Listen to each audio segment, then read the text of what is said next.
ġieli nisimgħu lil min jgħid tara u ġieli nisimgħu lil min jgħid taraħħa. Imma liema hija l-verżjoni l-korretta? Din il-varjazzjoni hija frott dialettali, frott l-età, frott l-użu skorrett tal-lingwa? It-tim tagħna ltaqa' ma' Kristina Sammut, riċerkatriċi li stħarġet propju dan il-fenomenu. Inħasset ħtieġa din ir-riċerka minħabba l-fatt li 9 snin ilu kellna l-impressjoni illi il-pronunzja ta' dawn it-tliet suffissi bl-akka intervokalika, jiġifieri l-akka bejn il-vokali, kienet qed titlissem b'mod żbaljat li jien insejħilha devjanti u innovattiva xi hija pronunzja ġdida. Għaldaqstant ridna nkunu nafu kemm hija mifruxa u fost liema kelliema u liema fatturi soċjolingwistiċi jaffettwaw. Il-metodoloġija li użajt fl-istħarriġ kienet waħda kwantitattiva fejn kelli numru ta' partiċipanti li fl-istudju pilota għażilthom b'mod arbitrarju, imbagħad fl-istudju pilota, fl-istudju attwali ħadd 2 minnhom illi deru li qed jaffettwaw minn kmieni il-pronunzja tal-grupp ta' nies li kelli jiena. Li dawn il-partiċipanti tajthom silta bit-tema dwar il-kaċċa u l-insib, tema kontroversjali ħafna, mużilta biskop biex dak li jkun jitqanqal emozjonalment, ma jkollux ċans jaħseb dwar it-tip ta' tlissin li ħajkollu f'dawn is-suffissi u ġalthom ukoll jaqraw din is-silta taħt pressjoni ta' ħin biex kemm jista' jkun jużaw il-Malti naturali tagħhom u ma jkunux influenzati mill-ambjent formali. Il-medja hija għodda qawwija li tilħaq massa kbira ta' nies fi ftit ħin. Għaldaqstant irridu noqogħdu attenti mhux biss kif nikdbuh il-Malti imma kif inlisnuh. Tant jiena konxja ta' dan il-fattur illi fir-riċerka tiegħi iddeċidejt ukoll illi nagħżel ftit programmi li jinkludu dibattiti qawwijin dwar it-tema tal-kaċċa u l-insib ukoll għaliex dak iż-żmien kienet kontroversjali iktar millum.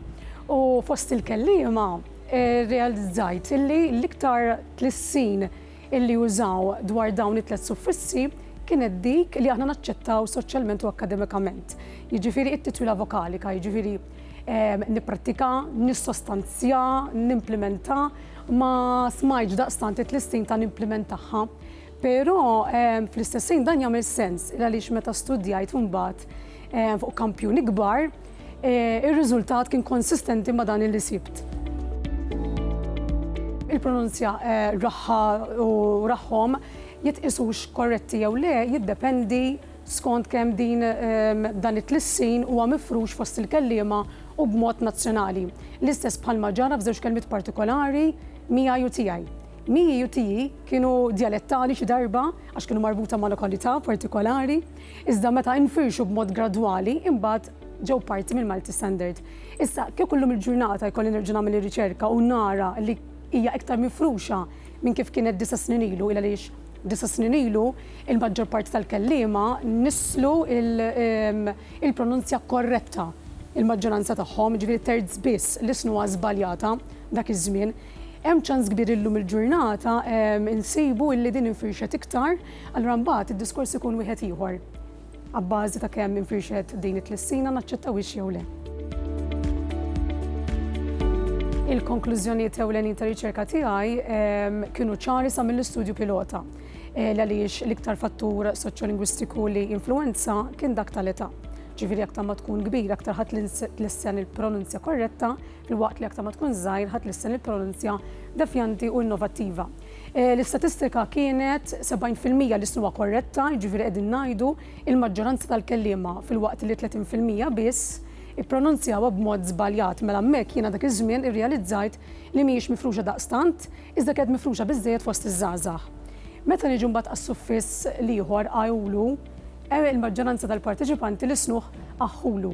Jiġifieri b'mod skorrett hawnhekk qegħdin ngħidu 80% kontra 20%, jiġifieri 80% li snuha b'mod żbaljat u mhux biss iż-żgħażagħ imma anke l-adulti.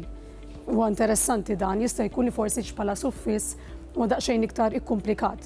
Meta niġu mbagħad għall-istudju l-propja li huwa fuq kampjuni kbar, naraw li 60% li snuha ħażin u 40% li snuha tajjeb.